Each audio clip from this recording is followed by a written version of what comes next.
Meanwhile, President Biden is set to speak with Israeli Prime Minister Benjamin Netanyahu today for the first time since that Israeli strike killed 7 aid workers. Their call comes after President Biden accused Israel of not doing enough to protect civilians in its war with Hamas. ABC News Chief White House correspondent Mary Bruce joins me now for more on that.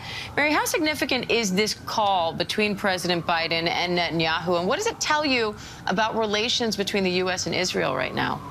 Look, it's hugely significant, especially because it is coming at really what is a very delicate time for their relationship. This is likely to be a very tense conversation. Look, we know that the president is outraged by these strikes. He has said he is heartbroken over the killing of these 7 aid workers, and he has been really ramping up, his public condemnations of Netanyahu's handling of this war. It is no secret that Biden has been growing increasingly frustrated with the way that Netanyahu is tackling all of this. The issue is that so far, Benjamin Netanyahu has largely ignored the U.S.'s warning. So the big question here is what comes next? Will President Biden change course at all? Will they change U.S. policy towards Israel and its handling of this war? Is this going to be a breaking point? Are we going to see a real change here? That is what we are hoping to learn more as we get a readout from this call, which should be happening here shortly, Diane. Now, this call comes after President Biden accused Israel of not doing enough to protect civilians throughout the course of this war. How's the administration pressuring Israel and trying to influence their tactics to do more?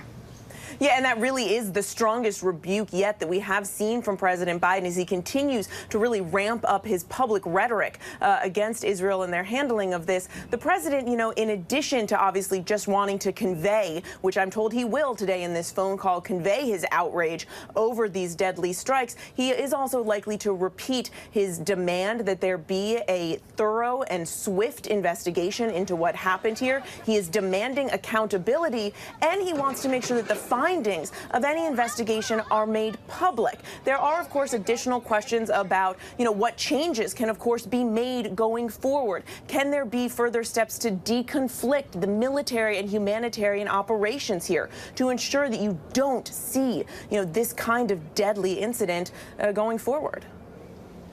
Meanwhile, Mary, concerns are growing over American weapons being used in Gaza. U.S. officials say most weapons transfers were approved long before the war started and would be legally challenging to stop. So how's the White House responding to those concerns? Yeah, despite the president's strong condemnation, so far there have been no change to U.S. policy. The president has been resisting those calls to limit or put conditions on the weapons that the U.S. is sending to Israel to fight this war. That is something that critics say is contradictory, even hypocritical. And it's why the question now is, what is the president going to do next? As you mentioned, a lot of this funding, the vast majority of it, these are weapons that were long ago approved, but the president isn't putting any additional conditions on. He certainly isn't blocking this aid, and that is because, it's a perfect example of why the White House is now really trying to walk this very fine line, insisting and adamant in their support for Israel and their right to defend themselves against these Hamas terrorists, while also trying to ramp up the pressure on Israel to do more to protect civilians. Diane. All right, Chief White House correspondent Mary Bruce, thank you. Hi, everyone. George Stephanopoulos here. Thanks for checking out the ABC News YouTube channel. If you'd like to get more videos, show highlights, and watch live event coverage, click on the right over here to subscribe to our channel. And don't forget to download the ABC News app for breaking news alerts. Thanks for watching.